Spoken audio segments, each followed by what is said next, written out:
ഇന്നലെ ഉണ്ടായ കടൽക്ഷോഭം മത്സ്യത്തൊഴിലാളികൾ നേരത്തെ തന്നെ മുന്നിൽ കണ്ടിരുന്നു എന്നുള്ളതാണ് സത്യം. കടലിന്റെ തീരത്ത് തിമിംഗലവും സ്രാവുകളും എത്തിയപ്പോൾ തന്നെ അവർക്കറിയാമായിരുന്നു ഇനി ഉണ്ടാകാൻ പോകുന്ന ദുരന്തങ്ങളെക്കുറിച്ച്. 2 ദിവസം കൂടി കടലാക്രമണ ഭീഷണി ഉണ്ടാകുന്നതിനാൽ മത്സ്യത്തൊഴിലാളികളും തീരദേശവാസികളും കനത്ത ജാഗ്രതയിലാണ്. ആ ജാഗ്രത തുടരുകയും വേണം.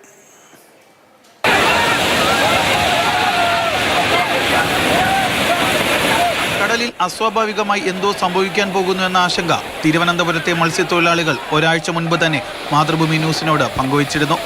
ഒരാഴ്ചയ്ക്കുള്ളിൽ 10-ലധികം തിമിംഗല സ്രാവുകൾ തീരത്തടിഞ്ഞതാണ് മത്സ്യത്തൊഴിലാളികളിൽ ഇത്തരം ആശങ്ക രൂപപ്പെടാൻ കാരണമായത്. ചൂട് കൂടുതലായിട്ട് ഒരിക്കലും ഇതിവിടെ ചൂടുള്ള പ്രദേശങ്ങളിൽ മാത്രമേ നമ്മുടെ ഈ വെയിൽ ഷാർക്കുകൾ വരികയുള്ളൂ. പിന്നെ എന്ന് പറയുന്നത് ചിലപ്പം ഉൾക്കടലിൽ എന്തെങ്കിലും സൈക്ലോൺ പോലുള്ള രൂപപ്പെടുന്നതിന് മുമ്പേ എപ്പോഴും നമുക്കൊരു സൈൻ തന്നിട്ടുണ്ട് വെയിൽ ഷാർക്ക്. ഈ ആശങ്ക ശരിവെക്കുന്ന കാഴ്ചകളാണ് കഴിഞ്ഞ ദിവസം നമ്മൾ കണ്ടതും. ഇന്നലെ ഉച്ചയോടുകൂടി ഭീമൻ തിരമാലകളാണ് തിരുവനന്തപുരത്തെ തീരത്തേക്ക് ആർത്തിരമ്പിയെത്തിയത്. ഈസ്റ്റർ ദിനത്തിന്റെ ആഘോഷങ്ങളൊക്കെ പാതി വഴിയിൽ ഉപേക്ഷിച്ച് ആശങ്കയോടെയാണ് മത്സ്യത്തൊഴിലാളികൾ തീരത്തേക്ക് ഓടിയെത്തിയത്.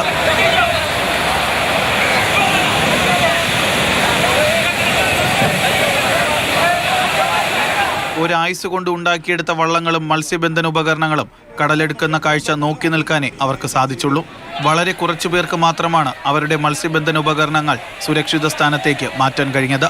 ത്രാസ് ഉൾപ്പെടെ ബോക്സ് 50 ബോക്സിൽ കൂടുതൽ ഉൾപ്പെടെ തിര അടിച്ച് കയറി നശിച്ചു പോയി. ഇന്ന് തന്നെ ഒരു പുതിയ ബോക്സ് വാങ്ങി 900, 800, 850 രൂപ ആകും. 50 കൂടുതൽ ബോക്സ് നഷ്ടപ്പെട്ടു പോയിട്ടുണ്ട്. കോടികൾ മുടക്കി നിർമ്മിച്ച ആധുനിക സൗകര്യങ്ങൾ ഉണ്ടായിരുന്നിട്ടും മുന്നറിയിപ്പ് നൽകാൻ അധികാരികൾക്ക് കഴിഞ്ഞില്ല. Jibin JB, Mathrubhumi news, Thiruvananthapuram.